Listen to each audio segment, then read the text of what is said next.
If you've just started playing Legend of Mushroom, you're thinking about it, or maybe you've been playing for a while, today's video may help you because today we're going to be going through my top 10 tips when playing Legend of Mushroom. Let's get it.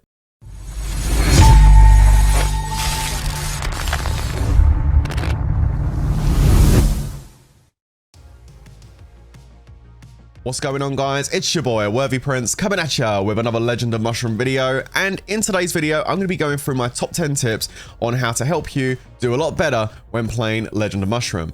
Now, whether you've started just playing or been playing for a while, make sure you watch this video through to the end because there may be a tip that you didn't know about. Also, don't forget to like the video and share the video with your friends in case they need some help too. With all that being said and done, let's dive into the video. Number 1 is touch nothing but the lamp. Touch nothing but the lamp. When you first start playing this game, you're going to be wondering what are the priorities as far as what you should focus on. And early game, gear is key. So make sure you touch nothing but the lamp. And what I mean by that is when you go into things like the guild shop, like the family shop, and you're using your family tokens, make sure you come in here and you purchase magic lamps. Don't get speed ups, don't get tickets or gold, just get the lamps. And you can see even late game, like I'm playing now, right, level 23 I'm about to go up to on my lamp, I'm still buying magic lamps because magic lamps are going to give you experience, which is going to increase your level, which in turn will allow you to drop higher level gear with better stats. But it's also going to drop a absolute ton of gold as well, which is going to enable you to level up your lamp. And it's really, really important early on to make you stronger, not just in PvE, but also in PvP as well. So early game, guys, touch nothing but the lamp, okay? Okay, number 2 is a question I get asked all the time, which is, what should I use my gems on? It's very, very tempting to jump over to the gachapon machine and start using your gems on skills and pals. Even I fell victim to this when I first started playing the game. However, what I wish I knew when I first started was don't use your gems. Like, try your best, guys, to stack up your gems on the daily through the battle passes and the free-to-play stuff that you're going to be getting. Make sure you save your gems. And why should you save your gems? Because of this. This mount here is extremely powerful and it offers you some insane stats. And if you save your gems, you're going to be able to go into the shop as soon as the mount drops on your server. And you'll be able to come into this section here, the supply store, scroll down, and you can see that these clock winders are in here. And for 35,000 gems, you can get 1,000. Of course, there is lower denominations, but you're going to need a lot of these to level this thing up. And if you've saved your gems up from day one, once that mount drops and you're able to upgrade to possibly the aeroplane or maybe even the jet glider straight off the bat, that's going to give you a massive power boost, which is going to let you smash through more of the PvE and annihilate people inside PvE. So tip number 2, make sure you save your gems for your mount. Okay, tip number 3 is if you're really enjoying Legend of Mushroom and you want to buy some packs, maybe you want to jump into the store here and go for the privilege. Maybe you want to skip all ads. This is a really, really good one because it means you can get all the bonus stuff instantly without having to watch mind-numbing ads. Also, there's a monthly battle pass in here, which I still have 10 days on, which is quite valuable. It gives you loads of extra lamps, which are really, really important early game, and gems, which is very, very nice indeed. And there's other things as well, which are really, really good, including daily offers, selection packs, and also really good items which you can purchase from the rush events, which we're going to talk about in a moment. So yeah, if you're buying packs, make sure you do it through Aptoide. Now, I do have a link down below in the description. Link 1 allows you to download the Aptoide App Store, which you download Legend of Mushroom through. You can then sign into your Legend of Mushroom account. There's also a link 2 down below, which is the app wallet. And there's also a promotion code down below, which is WorthyMush, all capital letters, one word. Go onto your app wallet, click on rewards and type in WorthyMush. Once you've got your app wallet installed, you can see here that all the credit you're going to get from your cashbacks is going to appear here. And if you go down to rewards, you'll be able to go ahead and click on promo codes and you can put in WorthyMush in here. And that's going to give you an extra 5% bonus back on all of your purchases. Don't forget, if you're just new to Aptoide, it starts off at 5%, but as you to buy more packs, your percentage will increase. You can see here it goes up to 20% after a period of time. I'm already at 7% and I've only started about 2 or 3 weeks ago. So really goes up quite quickly, doesn't take too long at all. So when you're buying packs in Legend of Mushroom, make your money go further and get some free packs on top with Aptoid. Again, all the links are down below for you. Tip number 4 is going to be stealing crops. This is something that a lot of people sleep on that don't actually do this regularly, but this is really, really important. You need to make sure not only are you growing your plants and, you know, leveling up your buildings, but you're also clicking on crop steal and stealing people's stuff, because they're not going to mind. They don't need it. They're sleeping. They're offline. So you need to come in here, jump in and grab these crops as often as possible, because it's going to really help. And then obviously the more food you have, the more times you can come into the player statue and roll these really cool skills in here, which give you some insane boosts. And you need to constantly make sure that you are rolling food in here, because you get the chance to get even higher levels the higher level this thing goes. At the moment, I can go to SS. Once I hit level 6, I might be able to get more drops on SS and then potentially even triple S as I level it up further. So this is really, really important. You can see right now I'm on global attack. Let's go ahead and spin it and see if I can get myself another skill damage. That'd be pretty cool. Global attack, no. SS, but it's global defense. Oh, it's probably the... That's unfortunate. Let's go again. We're going to roll again. Absolutely. Global HP. Not bad. Let's try again. Okay, so I ended up with a B global HP, which is not great. I'm now going to need to get some more food, and I'm just on that search right now for my next skill damage SS. Well, I'll get it eventually. But the more times you steal food, the more chances you're going to get to roll to get to where you need to get to as quickly as possible.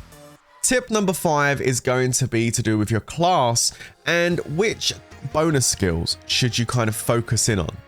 And when you get to level 30, you're going to be faced with an evolution choice of going to Archer, Mage, or Warrior. And so you'll be wondering, which one should I choose? What would be best? And the answer is all 3. There is no best class to choose.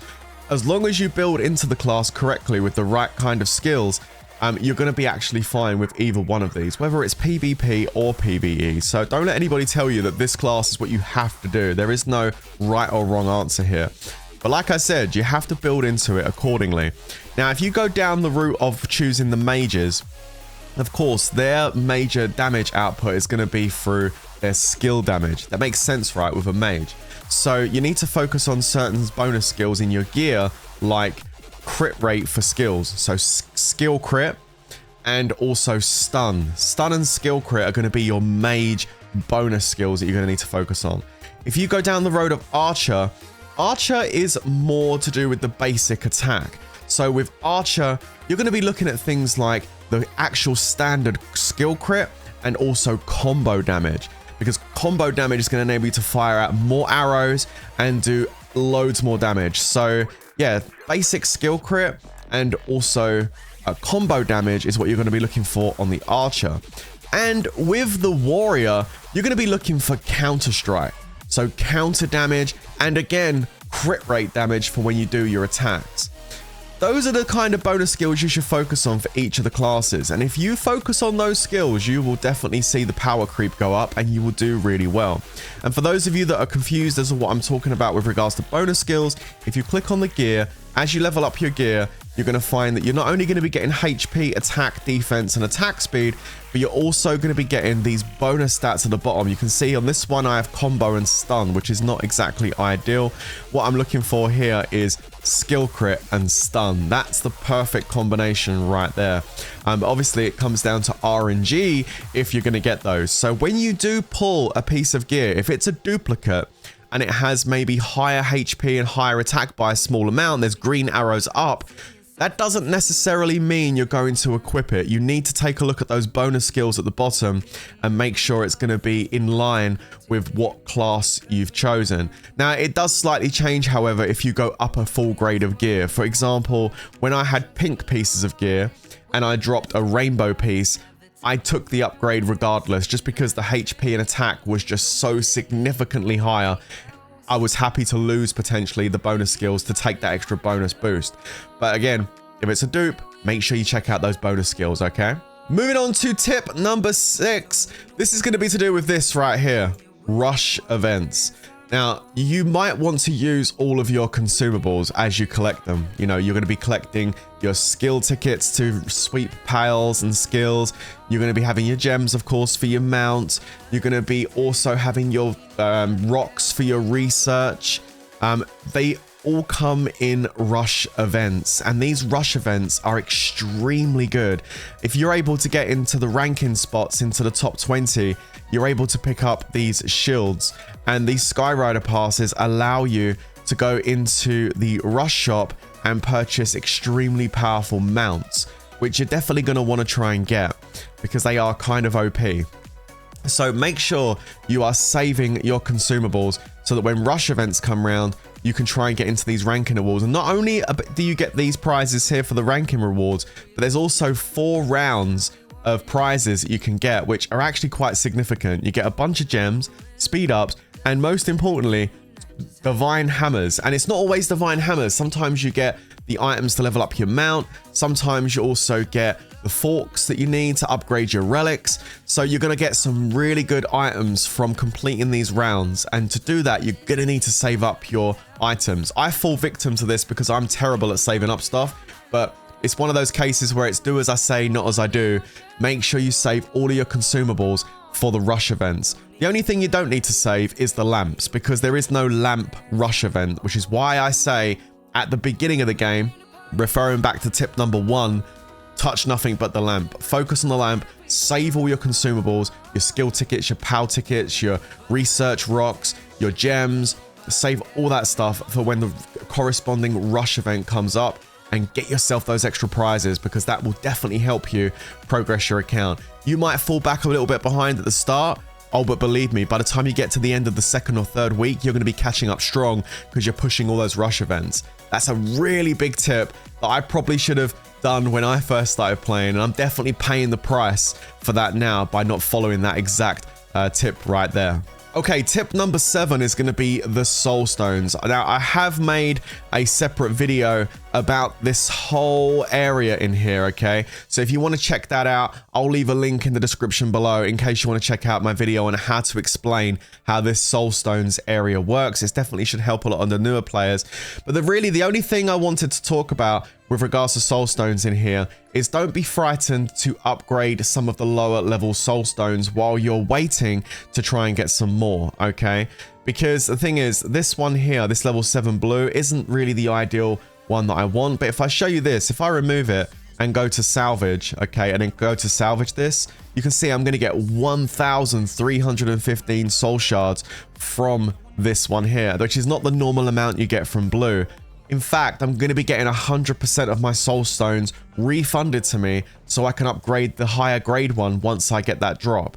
So the point I'm trying to make here is, even if you do get lower ones, don't feel worried about putting these in, because they still give you some insanely good stats. Maybe not as high as the red or the golds, but they're still really good stats that you're going to need. So make sure you do go ahead and level those up, because you're not going to lose anything by doing so. Okay, the next tip I've got for you is regarding packs in the game. Of course, I've already mentioned to you earlier in the video that if you're going to be buying packs, use Aptoide. Links are down below in the description. Make sure you get some cash back on all of your in-game purchases. But what packs should you actually purchase if you're going to go down that road? Now, there is a shop, okay, and this would be like the first place that anyone would look. They'd come in here and start looking at these packs. And yes, early game, there are some interesting stuff in here. And on this limited time shop, there's also a couple of things in here which are kind of nice. There's a couple of $1 packs which are kind of cute. They give you some keys which allow you to get some extra consumable items. You can get some extra lamps in here, tickets and stuff. So there is some pretty cool stuff in here, but the best packs you're going to find inside Legend of Mushroom is going to be coming from the events, like this event up here, the Life Simulator. This thing had some insane packs in here which I managed to get, which let me level up a lot of really interesting stuff on my account. I was able to upgrade my Empower to some much higher levels here to get into some better skill damage and power damage. I was able to sweep a lot more of the soul shards to get some more soul stone shards. There's lots of really cool stuff that was in there.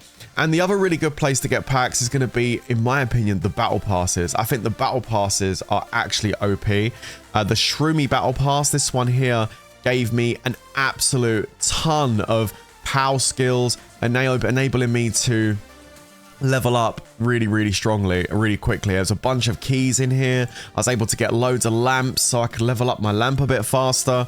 So that was really good. The farming ones helped me get all my SS rank skills because I was able to pick up a bunch of really cool stuff in there. And I already spoke to you about the magic lamp fund and the level fund. As you level up, you're gaining huge amounts of diamonds and massive amount of tickets. In fact, the little thing I done was I never purchased this straight away. I leveled up to like level 70 or 80 before I bought this, and then I got a whole bunch of tickets and I was able to go and sweep a bunch of skills and sweep a bunch of pals. So before you go into the actual shop itself and start looking at packs, make sure you take a look at the events, the privilege and the battle passes up here on the daily, because there is some pretty good stuff here that you get over a period of time as you play. That would be my advice, to start there.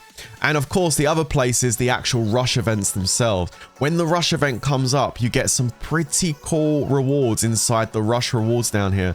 For example, right now in my server, we have a relic rush happening right now. And you can see here, these packs down here are kind of crazy. The amount of relic shards you get is a lot. I mean, look, this pack here for 50 bucks, 55,000, again, 100 bucks, 120,000 relic shards. If I was to get some of those, I'd be able to boost my relics to an insane level. But, you know, I'm taking it a bit more cautiously. I'm doing bits a bit more slower myself, but maybe you want to go a bit faster. Again, use Aptoid, guys, so you get them cashbacks. You're going to be needing that for the free packs. And always check out the rush events, the actual battle passes, and the other game events on the right-hand side of the screen before you go looking into the shop, because those are where the best packs are. Okay, and my last tip for you guys is make sure you join an active family. This is very like similar across the board across most mobile games, to be honest with you, but make sure you join an active family. When you start the game, try and get into one that's at the top of the rankings board, you know, because those are the people that are going to be playing a lot, and being an active family is going to give you lots of opportunities to collect lots of really strong items as you get through this game, especially in the first few weeks. So you can see here, if you go to the ranking board by clicking your avatar, and you can see that if you go to family, you'll see the list up here of the top families. We're currently third, but we see we're up there, 829.2. We're not a million miles behind the top two guilds here, so we're all pretty similar. But try and get yourself into an active family. That's really important. And just a couple of reasons why that's important is one of the events that we just done recently, and we're going through it right now actually, is Family Brawl. This over here is really important, because if you're winning this event, then you're going to be getting these tokens, okay? And if you get these tokens, you're able to come into this battle shop and purchase some insane stuff. For example, I just purchased the Star Array yesterday. I'm going to make a separate video about this skill because it's actually OP. But it's my second pink skill, and pink skills are not easy to come by. There is actually 3 pink skills in here, and I think each of them do their own thing for each classes, to be honest with you. This Draconic Resistance here, I think this is actually really potentially good for a warrior class. That could actually be really good for warrior. I think the Worldly Snare is potentially good for the archer and the crossbow person, and then the Star Array is really good for the mages. So I think that's why they put those 3 in there, because I think each one kind of represents an individual class. And not only that, once you get the skill you're looking for, you can also get red souls in here, for red soul stones, and you can actually choose which one you want, which is kind of crazy. So yeah, these are really cool. The fact you can get one of these in here is great. And I think this shop kind of rotates every time the actual event starts, so you'll be able to get more of these as well in here, not just the one. But yeah, that's really good. There is some cosmetics and stuff in here. I wouldn't touch any of those. There is, of course, the shards to upgrade the skill, which I definitely will be buying with my shards at some point. Next thing I'm gonna do is probably work on these red souls and try and get some more red soul stones into my selection I've got. But yeah, this battle shop is great, and the only way you're gonna win these events and get the most tickets possible, so you can actually go in there like I done yesterday and purchase those really powerful skills and get those red soul stones, is by joining an active guild. Plus, active guilds are going to be online to help you with the grumpy fish, the big head fish down here, which gives you more rewards. The higher levels you go, the more rewards you get. So make sure, again, it's such a big point, make sure you try and join a very active family. And if you're following all of these tips, you should be leveling up nice and strong, and you should be getting yourself into a active family as quickly as possible. They should definitely want you if you're following these tips, right? Anyway, guys, that's going to be my top 10 tips. If you've got any other really cool advice or tips that you think people would be interested in, then by all means, please go ahead and leave a comment down below, because, you know, our community can go ahead and learn from the comments just as much as this video. Again, don't forget to like this video so that the algorithm knows, and maybe some people will see the video that are interested in playing Legend of Mushroom. That would be absolutely fantastic. Again, don't forget to share the video with your friends. And of course, if you are buying packs, don't forget to check out Aptoide. All the links are down in the description below. Make sure you do put that reward code in, Worthymush, to get that extra 5% back as well. But that's all you're going to get from me today, guys. I'll be back at you really soon. Good luck growing your mushrooms. And remember, don't hallucinate. Stay safe. And of course, peace out.